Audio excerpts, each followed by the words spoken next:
Today, I'm very excited to have Deanna Wesolowski come and join us.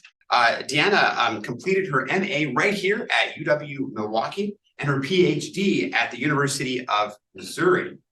She is currently a senior teaching faculty and assistant classics coordinator. She teaches a variety of courses, including those in Greek and Latin, which implies that you know Greek and Latin, very impressive, as well as courses in the classics.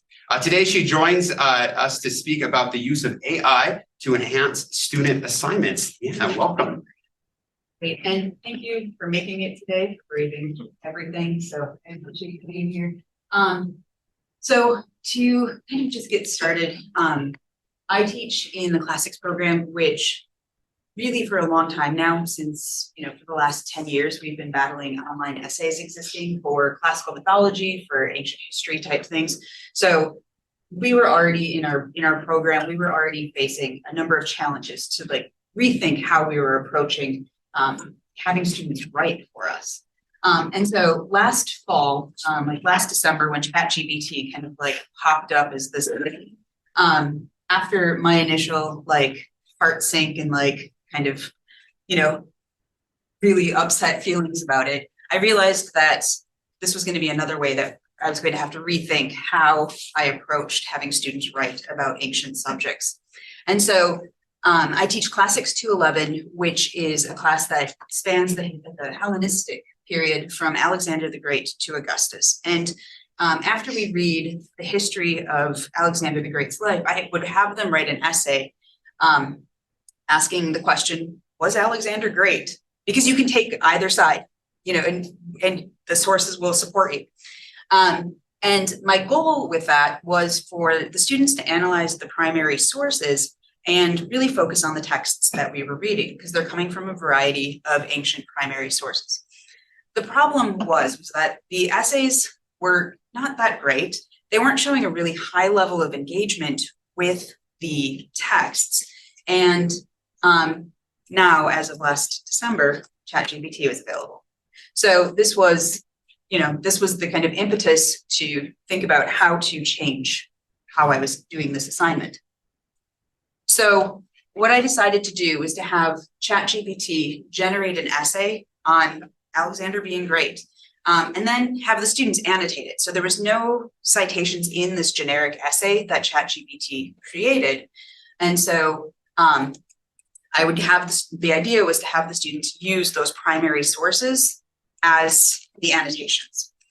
And so the prompt that I gave them was just here's a generic essay. And this first time around, I didn't say Chat-GPT because this was still in I think February. So I was still trying to gatekeep its existence.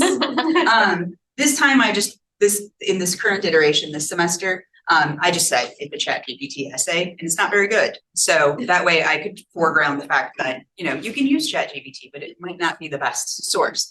But initially I just said, here's a generic essay and on why it was great. And I explained that it wasn't good, it's vague and it's unsubstantiated, that being the kind of key detail.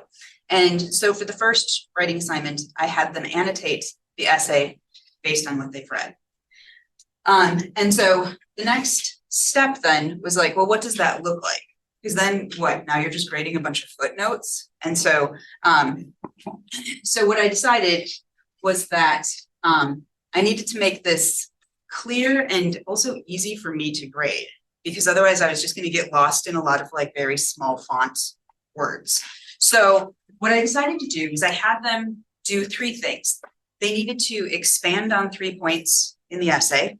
They needed to offer a correction on 3 points. And I kind of made sure that the essay was seeded with things that, if they spotted it, they could correct it. They weren't glaringly obvious mistakes or errors, but just kind of different ways of understanding things. So there was a lot of opportunities for them to do that. And then they could refute 3 points. Then since this essay was written by Chat-GPT saying that Alexander was great, I wanted them to write a counter argument, again with three citations. And so the citations then were the next part that I needed to deal with. So the first step is that students don't know how to put in footnotes. like at least undergraduates. And so this is a 200 level class. There's no prereqs. Footnotes exist in things they read, but that's what they know. So I gave them really specific notes on including how to insert footnotes. Then I gave them directions for how to format them. And so I had them start each footnote in bold with the word expansion, correction, or refutation. So right away you could go through and count like 1, 2, 3, 1, 2, 3, 1, 2, 3. We're good for what they're saying that way. And then I gave them some examples as well of what those citations would look like. I also gave them very explicit directions on how to cite the text based on our textbook. So I didn't want them using internet resources because there was a required assigned textbook. And so what I had them do was cite both the ancient author and the page that they were citing. So that way I knew that they were looking at the textbook. They weren't just like digging up stuff through Wikipedia or other like Britannica sorts of websites. So this kept them really keyed to the text that was assigned. And I made sure to tell them that I'm not using APA or MLA. That's not what we're doing here. We're doing this very specific type of annotation assignment. And then I also included, you know, at the bottom in very large letters, this makes sense to me. If this doesn't make sense to you, email me. Let me know that this doesn't make sense. And before I go on, so when I gave them the directions for the footnotes, just as a side note, I did make sure to give them very explicit directions on how to do it on a PC and on a Mac. So that way that wasn't an issue. They also, just as a heads up, needed to be told footnotes go at the end of the sentence that they're modifying, not at the beginning. So it required, I didn't even think about that end of the sentence thing until I started seeing it at the beginning. And I was like, oh, we need to say this. So for this, with the directions, it seems like really kind of helping them a little bit more, telling them more than you think you might need to is actually really beneficial for students to be successful with this. So the grading was super easy. I didn't realize how nicely this went because the last thing you want is just to be mired down with just a bunch of footnotes to grade. And so what I did was I had 2 points for each annotation that was clear and precise and either expanded, corrected, or refuted arguments. And so if there was 1 point deducted for like a lack of clarity, or if, you know, they weren't quite on track, or if there were mechanical issues or not using evidence from the textbook. So even though there were online lectures as a part of this online course, I didn't want them citing lectures. It was keyed exactly to the text. And then the citations, since I had given them such specific directions on how I wanted them to cite both the ancient text and the textbook pages, that was also a point. And then there was 10 points for the counter argument paragraph. So it's a 37-point assignment, which ended up being really easy to grade because you can look and see the citation's correct, they've got it. You know, you double check, make sure that they are, you know, if they're citing Arian on page 36, you just double check really quick. Yeah, that's right. But overall, the grading went really, really quickly. And because I wasn't asking them to write an essay, there was less mechanical, like substantiation things that had to be worked out. You know, it was just very factual, but it also showed that they were working with the text, which is what I wanted them to do. And thinking critically about, you know, some very vague sentences that were written by this Chat-GPT essay. So I was really, really happy with how this turned out for grading as well. So the outcome that I found when I did this last spring, it was amazing. It was like the heavens opened. I was like, okay, maybe Chat-GPT is not the end of the world. So the annotations were really thoughtful. I've never had students working with primary text so aggressively, for lack of a better term, and it worked out much better than using just a broad essay prompt. I think with the essay prompt, it's a good question because there's so much you can do with it, but for a lot of students, it was too broad of a question. And so, you know, they would just tell me Alexander was great because he tamed a horse. It's like, well, it was a pretty awesome horse, but like, that's not a really good, marker for just being, getting this mark of great in history. So, they were much more thoughtful. The horse showed up a lot less frequently in this. And the counter argument paragraph was collectively far better than any of the essays were, because it was also very focused. It was just one paragraph with 3 citations in it that kept them really focused on, why was he not great? How can you read the history of Alexander as not a particularly great time in history? And they were really, really thoughtful in how they approached that paragraph. And perhaps, especially with the group that I told this semester that I had used Chat-GPT, that they could perhaps see the limitations, that if you put this in, you're not going to get a really good essay. There's not going to be citations. Like, you'd really have to work hard to get Chat-GPT to start including citations. And I'm sure that's going to be possible. If it isn't already, I just can't bear to check. But that's also why I had them keyed to the textbook. So that way, if they were, again, going outside, it would just bring them right back to the texts that I had provided or assigned. I will say that as one of the kind of caveats is your mileage may vary. So this the first time I did this, it was amazing. The students didn't seem to be particularly more engaged than any other previous group in an online class. This semester, my students are just less engaged, full stop, like pretty much across the board. And so for this assignment, I had, again, really good assignments submitted, and then other ones where they didn't hit the all 9 footnotes, or they didn't include citations, so they weren't following the directions. So, so I don't know if it's this semester, I don't know what the thing is, but the spring semester was amazing. Again, heavens opened up. This time it was okay. It wasn't quite as good, but again, I'm seeing in all of my classes just a little bit less engagement, and this really requires engagement with the material. As a kind of another thing that I thought of when I was thinking about this assignment, the library has been really amazing this semester, at least for classics and perhaps for humanities at large, and they're providing free ebooks to students, so they don't need to buy the textbooks anymore, which is amazing. The problem is not all of those books are paginated.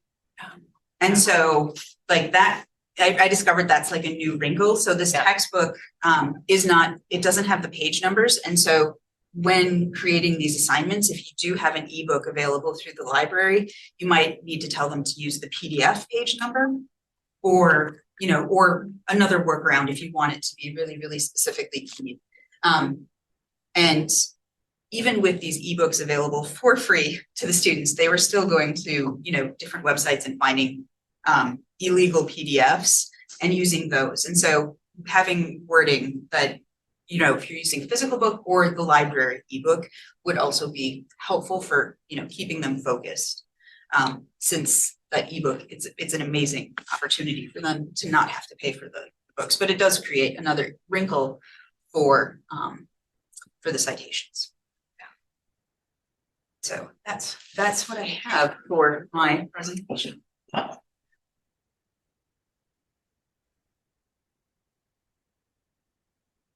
Questions? Thank you, Deanna. I just wanted to underscore a couple of things you said that really resonated with me, just thinking about assignments this semester.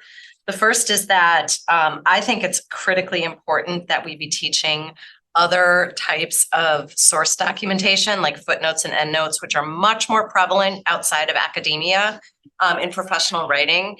And I'm doing an assignment right now where I switched them to endnotes, and that big part of that, I'm having a very similar experience about the need to, in spite of the fact that everybody thinks these people are digital natives, the step-by-step instructions for how to do that, and lots of examples, and they do struggle with that the first time around, many students. So I just wanted to say, I also have that experience with sociology students.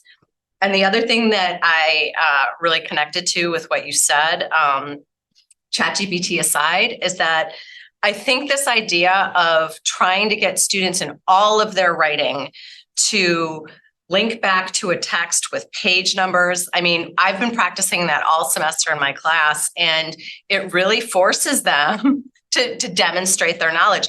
They know I go back and look at the page, and once you train that with the students, I get like the quality just goes way, way up. And I think whether you're using ChatGPT or just doing this as an exercise for writing I find a lot of success with that as well. And so, just kind of wanted to sort of reinforce both of those points that you made. Yeah, thank you. Thank you. And honestly, like putting the information about how to do footnotes and being explicit about not endnotes. And I think in the link to the assignment, like you'll see what I gave them. So feel free to like copy and paste that, double check to make sure it works, continues to work. Nothing's changed. And you still get some endnotes even though you tell them footnotes, right? Because I get footnotes even though I tell them endnotes. No, because they for whatever maybe your instructions are better. Yeah. I mean, I think I also gave them key commands for footnotes. So I don't know if that prevented it from being an endnote. But it worked, but it's one of those things where we just take it for granted as like in academia, like when you're writing, you put footnotes in without thinking about it. But when did you learn how to do that? Right? It's just part of your soul at a certain point. But so being really explicit with those directions can be really, really extremely helpful for students. And it's part of their learning process because you don't use footnotes before you start writing like this or have assignments like this. Great question. And we have a question online from Anne Radant. So Anne, please. Thank you so much for sharing this assignment with us. I think it is just a really innovative way to tackle the skills and content that your students are dealing with. I'm curious if you have started to see kind of similar footnotes popping up, like are students crowdsourcing things at all? And to get around that, have you thought about maybe asking ChatGPT to write you a new version of your essay that they're starting with? I guess how might you deal with students working together on this kind of project? Yeah, so I think for the first round, things were because the starting essay is so generic. It's so, it's a fine essay, but it's so vague and kind of broad in how it presents the material. They can take it in a lot of different directions. And so the first time around, I didn't see anything that flagged like, oh, they're all choosing this battle as an example of this refutation. And even the second time, I didn't see it because the essay, again, I'll praise ChatGPT. It's a really good, broad essay that they can do just about anything they want with the material that they're given. Like you can use tons of different there's tons of different opportunities in the text to contradict or refute or expand on these ideas. So I haven't seen that as an issue, but knowing how students communicate with each other, I probably just been lucky, just to be honest.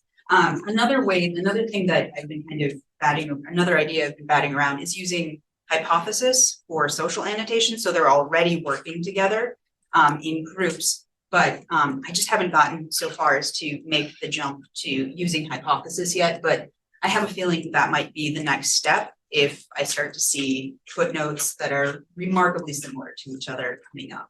So that could be a way to get around that as well by just literally making a group work. So thank you for your question, Anne. Yes, Joe. I am curious if after this assignment, do you have like other essays in the class that build on this idea? So this is the course is set up to first get us situated historically with Alexander, and then we look at the literature and art of the Hellenistic period, and then come back to the Roman period for history. So we don't build off of it. So this is kind of like it's a very standalone unit that leads us to the literature that's created as a result of the actions of Alexander. I will say that, and it's hard to know because we do jump topics from history to literature. On the next round, when I had them do essays, it was kind of just back to undergraduate essays. So like they really excelled at the annotation in this first assignment. And then when I went back to the essay, it was just kind of like, okay, yeah, these are undergraduate essays. And now, but I was also having them talk about literature, which if you're not comfortable with that, you're not going to write as good of an essay as if maybe you were a historian. So, so it is a standalone for this course. I used it again for one of the literature papers as well, or like responses that they had. And again, I think it might have been the difference between reading historical documents versus reading epic poetry. So epic poetry is going to be harder. Readings are kind of long, you know, and it's later in the semester as well. So that one also went well. The second kind of round of it went well. But again, the material might have been the limiting factor for it. So does that answer? Yeah, I was not necessarily in a content way, but in using it as a building a foundation for other assignments. I was just curious if you were building on it that way. Yeah, so this was basically as a replacement for an exam to just kind of like look back at what did you learn about Alexander III here. So Okay. yeah. Other questions? Sarah? You know, I always have questions. Okay, so I have two for you. I love this. This is so fantastic. And I'm really excited that you use it in two different ways to build on it. And it would be interesting just in the teaching of scholarship and learning to compare how they do with the literature versus how they do with the history and talk about that. But that's an aside. Okay, so two questions. One, you mentioned that you show them how to do this on a Mac and how to do it on a PC, but students use their phones for an awful lot. Can they annotate on their phones? And is that something we should be thinking about? So okay, so like kind of curmudgeon me says no. Like a tablet or a computer is where you should probably be doing this. I did put a disclaimer that if you're using a different platform from a PC or a Mac, like you'll need to Google how to do this then. So like I did put that disclaimer in. I would hope that they're not doing this one. Like I don't know that Word, and I'm not that familiar with Google Docs, so I can't speak to Google Docs. I don't know how much functionality there is on a phone for doing that. And then with all of the formatting requirements as well. All I can say is, man, I really hope they're not. But it kills me when they're reading like complex articles on their phone, and I'm like, I can't even see that. But then I'm old, so right. And I'm in the same camp where I'm just like, why are you making life so much harder? But like if that's what they're trying to do, then it's up to them to just kind of Google and find out how to do it on your phone, which again I think sounds miserable. But yeah. And then my second question was on the spring evaluations, how did they respond? Did they feel like, you know, you only get snippets and they're anonymous, but did they comment on this assignment? Was it meaningful to them? So I didn't really get it in the course evaluations, but some of the students, when they uploaded it into Canvas, were like, I've never had to do this before, but this was really interesting. Like I've gotten good feedback from students who were like, and there was a little bit of hesitation, like I've never had to do this before. I hope I did this correctly, you know, and that sort of thing, which was also kind of nice to see because then I could respond and be like, no, you were spot on. You followed the directions and you did really well with this. It's just like, because it is something different. It's not an essay. It's not a, you know, simple intro, 3 paragraphs, conclusion essay. It's shifting the ground for them as well. But it seemed as though from the feedback I did get that they liked it. Nobody flat out said that they didn't like it. I suppose they just skipped it if they really didn't. So This is so cool. Thank you for sharing. I have a question. So you said you had another essay after this assignment. Did you give them any instruction on using generative AI with that essay? Like, did you say absolutely not? Or so it was too early last semester. Like in the spring, it was too early to do that.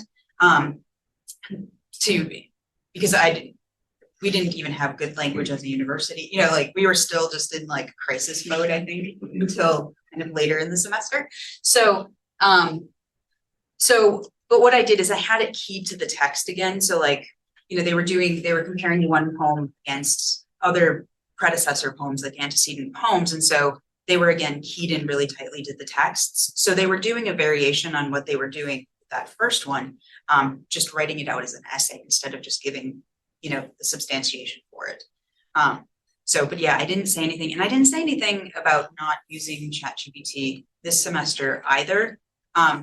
And those essays are coming in right now, so I'll see what's happened with it. I'll be interested to see, and I'll probably just double check on Chat-GPT just to see what it's coming up with for these ideas, just for a sense. It was something that got brought up in one of the bigger UW system talks on generative AI, but they mentioned that idea of like, if you're going to use it, I want to see your logs, and you can export the logs of Chat-GPT, and then you can kind of, compare their logs to what they actually submitted to see, what they kept, what they changed, things like that. That's super. So I'm kind of curious to see if like we could keep evolving it, because I think this assignment is great. It really gets them to think critically about what Chat-GPT is spitting out for them to use, but then to kind of keep it going moving forward when it's something more that they're trying to create. It's an interesting prospect. Oh, if I could just build on that, I know one of the things I've been trying to think about with ChatGPT too, just in my own use, is that you have to have really good background knowledge to actually get it to do really good things. And so one of the ideas, just to build on an assignment like this, is to say, okay, you gave them like the generic essay, and then you did this thing to get them kind of thinking critically about what it generated. And now, like, it seems like a second step would be, okay, what kinds of prompts, given your knowledge about this topic, can you use to get ChatGPT to give you an essay that looks much, much better in all these ways? Because honestly, even if it writes it for them, the only way to get that is by knowing things. You can't get it to do things without it, knowing what it needs to do. Exactly. And that was actually like you had asked for how I got it to write the essay. Yeah. And so you have to use very specific wording for it. You can't just say like, explain why Alexander was great. Right. Because then it'll just give you a short paragraph. And then if you're like, how about more details? It'll give you a list, like a numbered list. And I'm like, well, that's great, but that's not. And so then I ended up figuring out, you have to say like, write an essay about Alexander the Great being great with examples.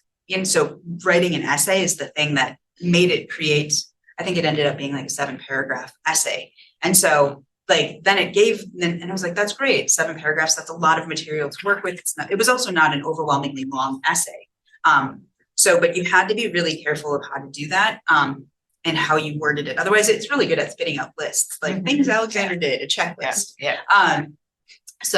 But yeah, like one of the things, and as I mentioned, I'm like nervous to go back and look to like see, like if you tweaked that prompt to write an essay about Alexander the Great being great with ancient citations, because ancient texts are available all over on the internet. So it would not necessarily be hard to kind of combine those two things, which is then also why I had them using the page numbers from the textbook.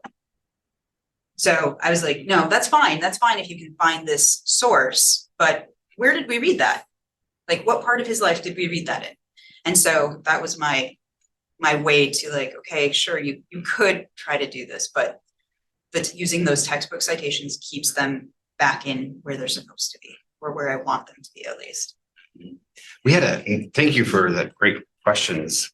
We had a question from Mark online. Mark, feel free. Good morning. As Lane knows, I always pop in with something.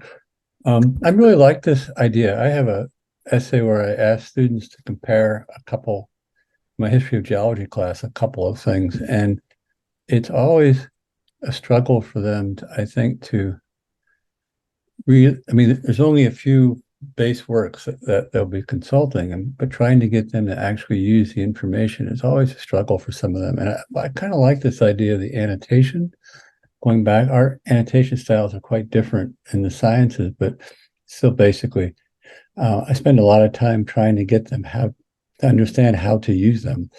And I think that training in all different disciplines is really helpful. But what I liked about this was part of the assignment that I use is there's 2 options and which one's better and why, and explain them. And I like this idea of a counter argument paragraph to really set them up to have to think both sides of the issue, even if one of them is poorly worded. I almost have to try chat and see what comes out when I put in the topic. I kind of shudder to think, but what I liked about this was they couldn't just take one side of it. You know, they basically had to analyze one perspective to some level and then say, okay, now take the other side of this and come in, which I thought was an interesting design feature. So thanks for sharing this.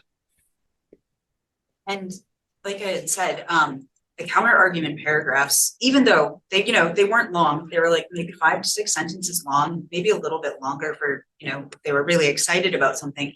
But those counter argument paragraphs were collectively exponentially better than the long form essays that they were writing in the earlier iteration. So they were really thoughtful. They were really concise. They were like, and they had thought about the refutations about him being great in the, in the main part of the annotations. So I think they were kind of primed for writing the counter argument already. And so, and they also brought up, they weren't recycling either. Like they weren't recycling the same citations when they did their counter argument. They were still bringing in new citations. And so that counter argument was really, really useful to see them really engaged with the text. And then it was their chance to actually like write their thoughts as well, instead of just being limited to footnotes. Mm-hmm. So yeah, that the counter argument paragraph worked really, really well for this assignment. Okay. Anything else, Mark, to follow up? No, I just wanted to comment on a couple of the aspects of this that I think are really interesting to have the students go through, looking at things and get more used to evaluation and thinking about different perspectives on a text is really good. So thank you. Anybody else with a question? Well, let's maybe tear off that Band-Aid a little bit and see what prompts we put in, what Chat-GPT will spit out. So I would encourage you all then, thank you very much. Deanna, I'm going to get my that one. Thank you. So you should have online, and if you don't, feel free to chat. Throw something in chat if you don't see the link to the handout. So the handout is available right here. If you're in-house, sorry. Yes. And then online, you just click on the link. So what you need to do first is sign up for some sort of AI bot. You can use Chat-GPT. That does a fairly good job of longer form essays, this type of thing. But you can get Bing AI and Bard to do this for you as well. If you're using Bing, I would even encourage you to go to Microsoft Edge, which is weird still, suggesting somebody use a Microsoft internet browser. It's not 1996 anymore. And to go to Edge, and then there's the Bing sidebar, which is really good at getting prompts and kind of giving you some sort of essays or paragraphs or even emails. So sign up and start using some sort of AI, and then go to the next part. We'll give you some time to do this. On the back, you'll see you have an opportunity. You can click on the link.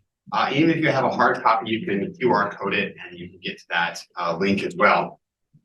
And you can go to the assignment prompt that she used. So I have that there, as well as the essay that Chat-GPT produced for her. So both of those are available on the link on the back of the page. Again, you can QR code it and get it that way as well. You will see the prompt that Deanna used, highlighted that in black. Write an essay about why Alexander the Great was great. So that was the prompt that Deanna used, but she had to work to get to that prompt. And you'll see on the next experiment, and this is kind of what we're going to be doing, we're going to be crafting an essay using Chat-GPT or another generative AI bot. And you'll see some of the examples that she had that didn't quite work. So kind of go into AI tool, mess around a little bit, try to get it to produce an essay that an essay in a field that you're familiar with, maybe an essay that you would assign to a 100 or a 200 level course.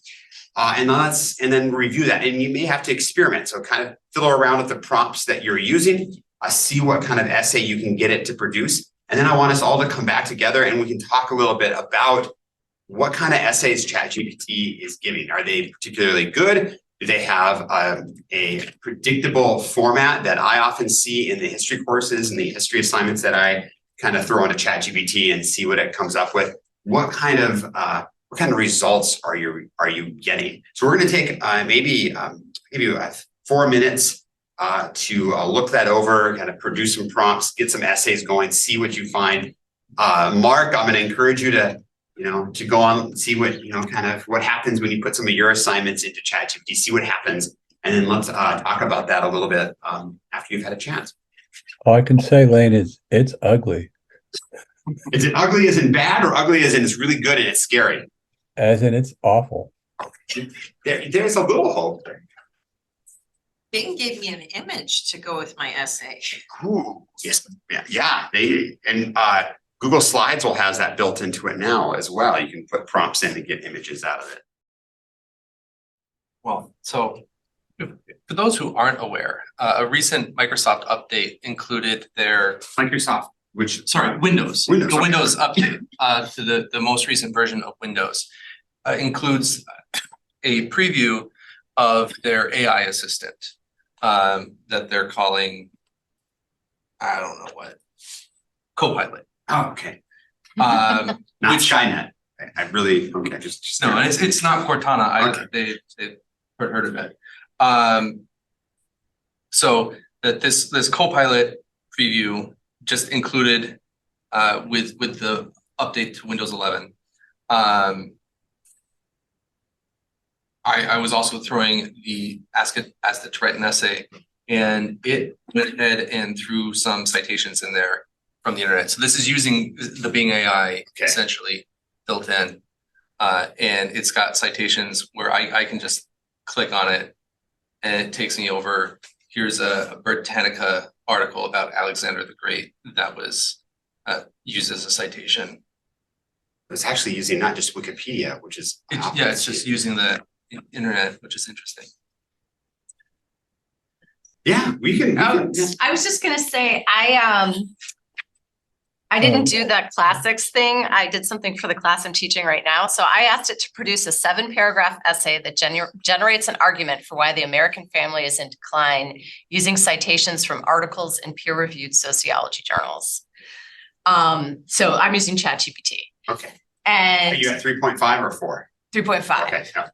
And it gave a very nice, surface level essay that I think looks pretty accurate, although it gave me a disclaimer on the bottom here.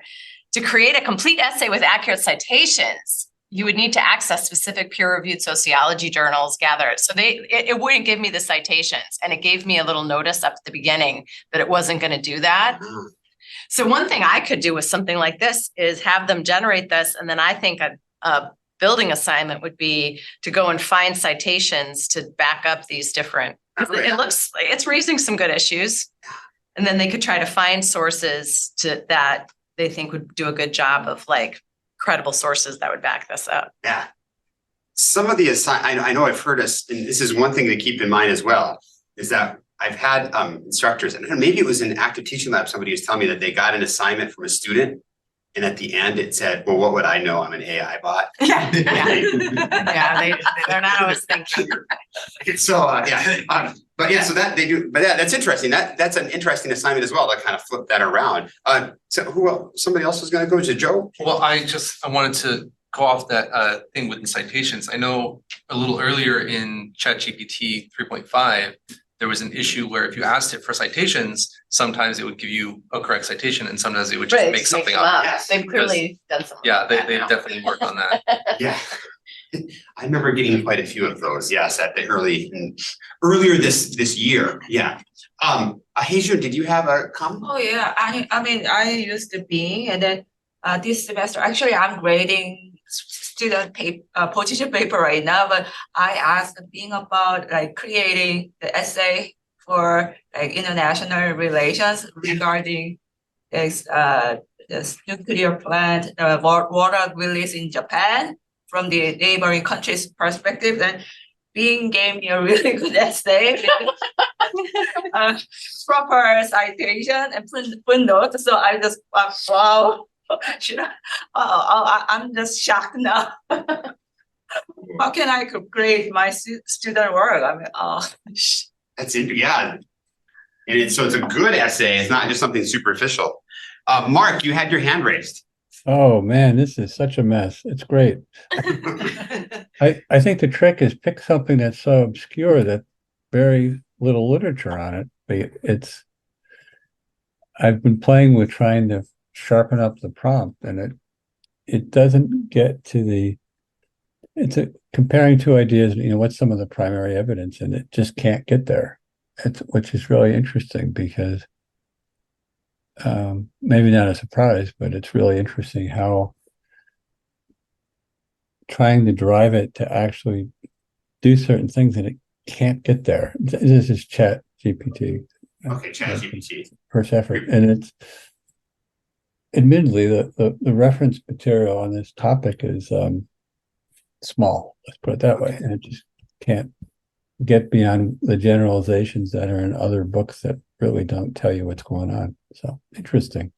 So some fields, this is geology, right, Mark? History of geology has History. all literature. Yeah, so history of geology is having difficulty pulling out making a good coherent argument based on the prompt that you're getting. International relations, much better. Sociology, pretty good. What else are we finding in here as well? Communication. Yeah. Communication. Communication? Yep. What were you finding?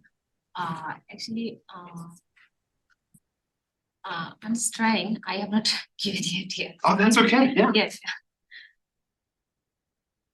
Yeah. So I tried using Bing just as an alternative. I went away from Alexander, but with the citations that Bing brought up, they were like websites like Cliff Notes and Schmoop. So it could be a good opportunity to tell them, to explain like those aren't academic sites. Those are not the citations that we're looking for. Yeah. So it is really, again, disappointing to see the citations, but at least they're coming from sites like literally bing.com is one of the citations.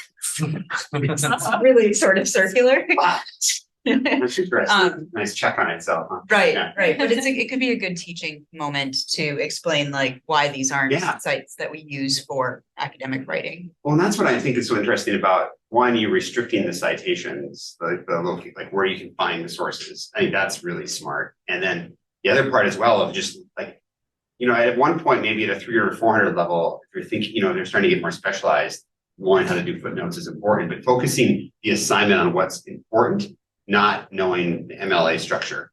Your footnotes are meant to communicate effectively the source that you got. And for this course, it's effectively communicating the source that you got. And so I think I really like that. And that's one thing that I've been kind of convicted of as well myself when I'm doing assignments is how particular do I need to be on footnotes when that's really not important? I want the focus. I have only so much time I can edit and give feedback on these papers. I want to focus on the big things, not, oh, well, you forgot a comma or a semicolon here. And so on a footnote. And so that's where I'm it's really how you're kind of framing that of stay focused on those learning objectives.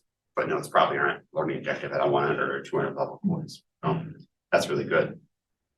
It's really interesting. Anybody else playing with something or find something interesting? And I'm looking, I think Mark's hand. Mark, that's an old hand, I think, right? Yes, okay.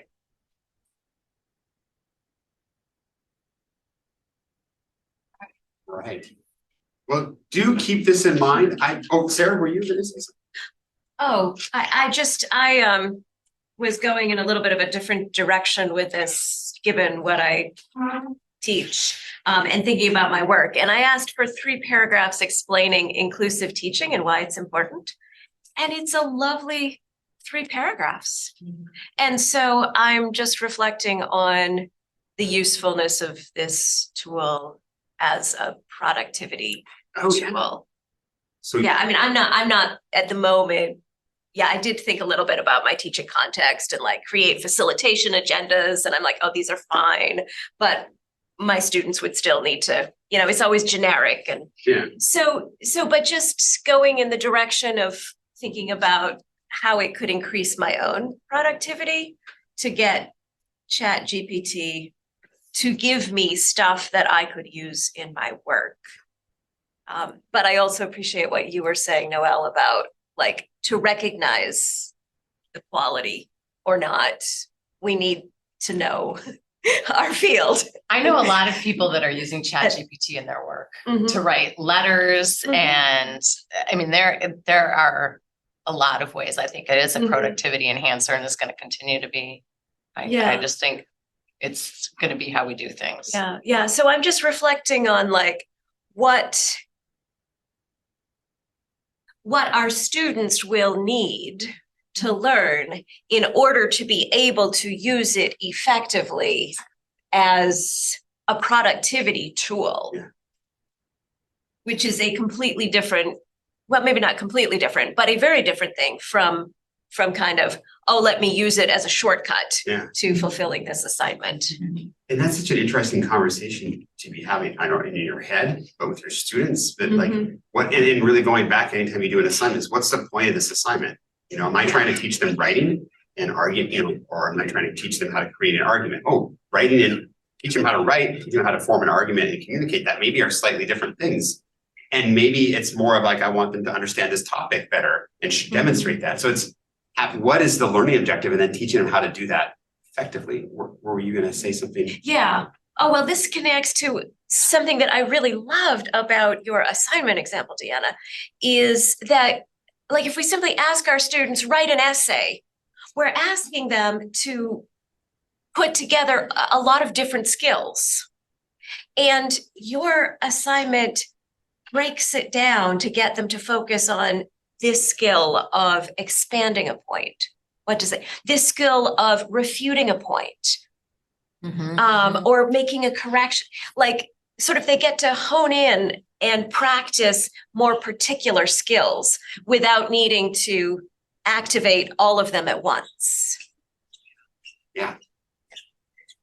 Sarah.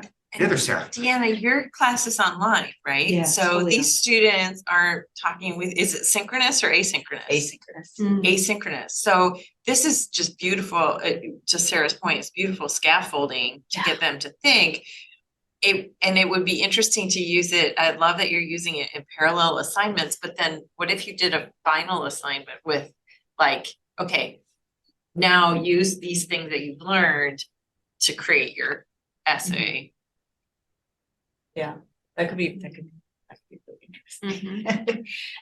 And as I think I might be getting more away from the essays altogether, like just. Well, or to you know, create an argument for what are the most impactful things that you've learned in this class, you know, or, I mean, there's lots of different prompts you could use to say, you know, even if you ran the textbook and had Chat-GPT summarize the textbook and then have them say, okay, now I want you to go back and annotate and tell me, you know, where would you expand? What was most meaningful to you?